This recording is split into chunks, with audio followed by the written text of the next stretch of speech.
If you struggle to create content consistently and get it out onto social media, then you might have had this question before. Should you use theme days for your social media content? If that's something you've been considering or you've been using theme days for your own social channels, I want you to listen to today's podcast episode because I think you'll find it really helpful to improve the quality and connection that you get when you are creating and sharing social content. This is episode number 482 of the Heart Centered Business Podcast, which means you can find all the relevant links and the show notes for today's episode over at tashcorbin.com/482. And don't worry, you're not doing anything wrong, I promise. Let's dive in. Hello, I'm Tash Corbin, a business strategist and mentor based on the Sunshine Coast in Australia. The mission of this podcast is to help heart-centered entrepreneurs to make more money and in doing so, change the world for the better. This podcast was recorded on the lands of the Gubbi Gubbi and Jinnaburra people. Always was, always will be Aboriginal land. So this is a common approach to creating content for social media, especially because these days the prevailing advice is to get at least one post a day or sometimes 2 posts a day onto your social platforms, depending on what channel you are using as your primary social media channel. So the example of this would be if you did on Mondays, you ask a question. Tuesdays, you share a tip. Wednesdays, you do a promo. Thursdays, you share behind the scenes, right? And so what you're doing is creating a theme of what it is that you're sharing on certain days of the week or theme days that you cycle through. Now, this often comes from being part of Facebook groups in particular, where those groups have theme days to stimulate conversation. So there are guidelines where you will post based on a certain theme, depending on what day of the week it is. And this is very helpful for Facebook groups to stimulate engagement because the value of Facebook communities is not from the host posting all the time, it's from the members posting all the time. So, is it a good idea to copy this strategy or reflect those types of theme days on the social content that you're sharing on your own socials? My answer to that question is layered. First and foremost, it is more important that you have some content going out onto your social media platform consistently than it is for you to do a perfect job of it. So if the thing that helps you to get your social posts up more consistently is using those theme days, then keep doing that until you've got it locked down and it starts to feel easier and you can start to optimize. But if you do want to improve the effectiveness of your social content, then when it comes to your own primary platform, so I'm talking about a Facebook page or an Instagram profile, it needs to be slightly better optimized than just focusing on these blanket themes. So, first and foremost, I want you to have a look at your client attraction process and what you might be missing from the stages of your client attraction process in your posts on social media if you are using themes. So, for example, between asking a question, sharing a tip, sharing a promo, sharing behind the scenes, are you doing a good job of your nurture and your invite parts of your client attraction process? If you need a recap of the client attraction process and what each stage involves, I will link to a previous podcast in the show notes of today's episode at tashcorbin.com/482. In summary, the client attraction process includes reach, nurture, invite, convert, and deliver.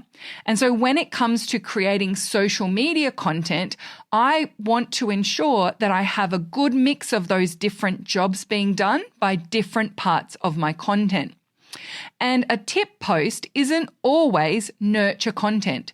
You can share a tip in a way that gives it priority in terms of reach. You can share a tip in a way that invites people to lean closer to investigating a way of working with you. You can share behind the scenes through the lens of growing your reach. You can share behind the scenes by way of making a one-to-one invitation. And so what can happen is that people get caught in their head around, oh my gosh, well, if I'm asking a question, what job in the client attraction process does it do? And that's actually the wrong way around. I want to ask a question of my audience. What job in the client attraction process do I need that question to do? And that will shape the way that I ask the question. So I like to optimize for a mix of different roles in the client attraction process when I am structuring my content to go onto my social media.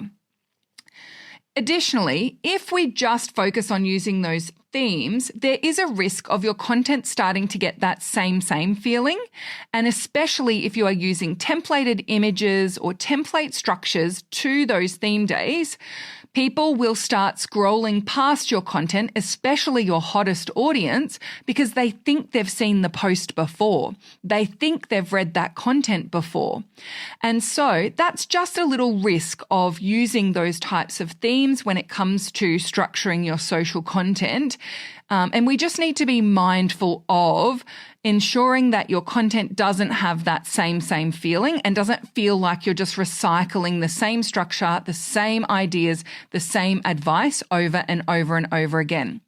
Now, with that being said, that doesn't mean you shouldn't reiterate the same messages. That doesn't mean that you have to come up with something completely new every time you create content on social media. But what we do need to do is ensure that we don't give off that vibe of it being all the same, of it all saying the same thing, or of it having no newness to it. The third thing I want to say about this is that when it comes to creating social content with theme days, the risk can also be that you start to phone it in. It is harder to construct social media content without having very clear and explicit themes or instructions or rules for yourself or creating that kind of detailed structure around it. But at the end of the day, that's kind of the point. If all you're doing is churning out new quick tips over and over and over again that you got from ChatGPT, let's be honest, or that just say the same kind of advice over and over and over again, then you're going to struggle to create that sense of connection or create interest in your content and engagement and getting people to read every single detail. So that's also something to be mindful of if you do choose to use those theme days. Make sure that you're not dialing the content in and just churning out a bunch of stuff that looks like everyone else's content or sounds like everyone else's content as well. A quantity focus on content that can come from using those theme days may also mean that you're not assessing your content for its effectiveness. So if you choose to use theme days or not, make sure that you have a plan as to how you are going to measure the effectiveness of your content and how you are going to assess what is working and why versus what is not working and why not. When it comes to using theme days or templates or pre-existing caption prompts, you're also more likely to use AI, templates, and swipe files to fit those particular theme days, which then decreases the likelihood that you'll find your unique voice in the market and stand out online. And if you're not creating social content to capture people's excitement, attention, imagination, if you're not creating content on socials to stand out, to show your unique voice, to share your perspective, why are you bothering to create social content at all? You might as well become one of those content pages that's literally AI slop. And if you don't know what AI slop is, it's actually purposefully generated AI content that baits for engagement in order to serve up ads or monetize that content through monetization programs on social media. So you might as well just go for quantity overall and stop worrying about effective content if that's what you're focused on. Instead, if you want to find your voice, stand out online, show up in a way that ignites and inspires and excites your audience, engages your audience, gets people wanting to participate in the conversation, then you may need to move beyond using those theme days and instead focus on generating truly unique content that is truly your unique voice and that speaks volumes to your audience and also invites them into the conversation and gets their perspective. So, if you are starting to think that it's time for you to graduate from theme days or find a way to create content without needing to rely on theme days, templates, swipe files, or AI, then here are my top 5 tips. Number 1, create your content with a balance of client attraction process roles. So instead, what I would recommend that you do is cycle between those different CAP roles: reach, nurture, invite, convert, and deliver. Number 2, review your insights from your social media for patterns. Look for what are your recurring top performing posts, not just based on reach, but based on engagement, based on the results that they generated for you. Did you get some leads? Did you get some one-to-one conversations? Did you get clicks over to your website? Did you get that conversation kicking off in the comments? There are so many different things that can happen as a result of social content, far beyond how many eyeballs it got in front of.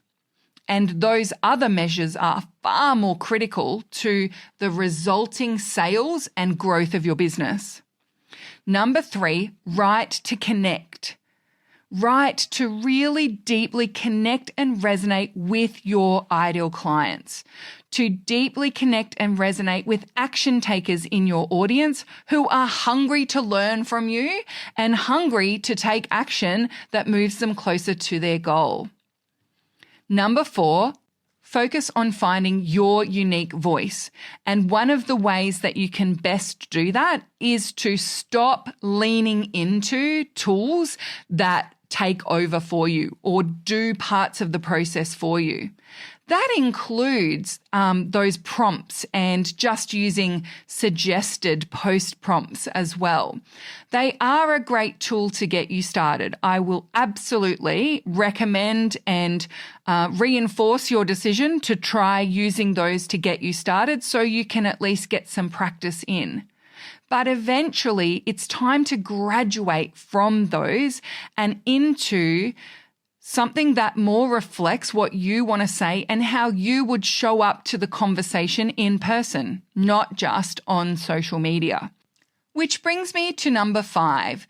Aim to graduate from those crutches, from those elements that are holding you back from finding your unique voice, speaking in a unique way, or showing up with unique content online. So rather than consistently trying to find more ways to prompt more types of content out of you and constantly looking externally to come up with some kind of new idea or new approach or another thing or another that, right? Instead of doing that, see these theme days, prompts, and other tools as starters. And your job is to get to the point where you don't actually need them as much anymore. One of the best things that I love about my content and my content creation process is that my best prompts are actually ones that came from me. I've been creating and sharing content so consistently for so long, I no longer need to look to other voices, other templates, other prompts, other themes, other anything in order to be able to create amazing, consistent content that shares my unique voice and my approach. But that's come from years and years of doing this. And so absolutely use theme days, use prompts, use those sorts of things, but do it through the lens of aiming to graduate rather than aiming to completely outsource / systemize / automate eject yourself from that process in the long term. And to help support you along the way, I have a great free resource for you today as well. It's my Resonate training. This evergreen self-study under 1 hour training helps you to ignite action takers in your audience and create messaging that resonates with those people. You'll find the link with the show notes of today's episode over at tashcorbin.com/482. Until next time, I cannot wait to see you shine. Bye for now. I'm going to be honest. I really want to get my hands on your business, and not in the way that might sound, but I do want to help. Not in a detached, listen to my podcast and hopefully you'll get some golden nuggets out of it way. I want us to work together. I want to be involved. And there are some of my programs and packages that allow us to work in that way together to really align your strategy, your actions, and your goals.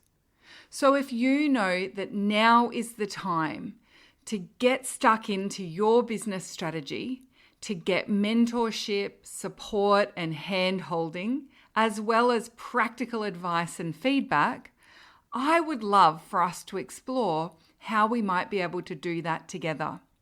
Whether it's joining my takeoff program to get you to the point where you are attracting leads and making sales more consistently, whether it's through the accelerator to help you really narrow in on where your leverage points are to scale your business beyond 6 figures and further, or whether it's that high touch, high connection, one-on-one experience of working together as a VIP.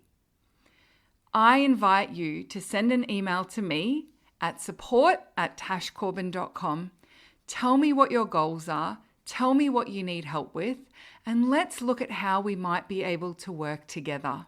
I would love to provide the mentorship, guidance, feedback, and advice that you need to know exactly where you need to focus right now to get it implemented and done and to get your business taking off and scaling. There's no obligation and there's no hard selling. I genuinely just want to make sure that I'm across what's going on for you and that you know what the options are for us to potentially be working together. And of course, if I have free resources that might be able to support you, I will point you in the direction of those as well. So get in touch, send that email to support@tashcorbin.com, and I really look forward to hearing from you.